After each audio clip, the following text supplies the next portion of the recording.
Que se passe-t-il entre la RDC et la République du Congo? Voilà près de 40 ans que Kinshasa fournit une partie de l'électricité à Brazzaville. Mais depuis quelque temps, les coupures sont fréquentes. Élément de réponse à suivre. Géopolitique sous-jacente entre la RDC et la République du Congo. En 1986, un protocole d'accord énergétique avait été signé entre les deux pays. Depuis, Kinshasa fournit une partie de son électricité à Brazzaville. Mais en ce moment, les coupures sont fréquentes. Reportage Berdi Pambou d'Adisongo Ozo, récit Antoine Delpierre.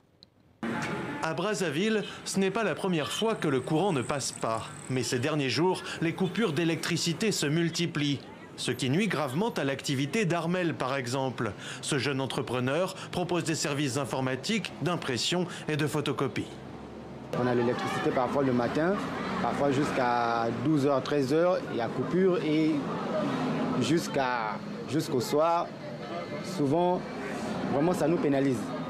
Surtout qu'on n'a pas prévu d'avoir un groupe électrogène. Pour l'instant, comme il n'y a pas assez de moyens, mais vraiment, c'est pas bon pour les affaires. À Brazzaville, l'électricité provient en partie de l'autre côté du fleuve Congo, de Kinshasa et de ce pays frère, la RDC, qui fournit du courant grâce à ses barrages et ses centrales hydroélectriques. Les opérations de maintenance, les problèmes techniques et les retards de paiement ont déjà provoqué par le passé des perturbations. Mais depuis que la République du Congo a décidé de concéder au Rwanda plus de 22 000 hectares de terres agricoles, ces coupures de courant prennent une toute autre dimension aux yeux de la société civile congolaise. Donner les terres aux Rwandais, c'est soutenir le Rwanda. Et en représailles, vous pensez que la RDC pouvait faire quoi? Ce sont des actions de représailles. Le Congo doit faire comme rétropédalage. Le Congo devrait rompre les accords avec le Rwanda pour essayer un peu de décrisper la situation entre les deux pays. De l'autre côté du fleuve, à Kinshasa, on assure que la réduction de l'approvisionnement en électricité à la République du Congo est liée à des problèmes techniques. Ça n'a rien de politique.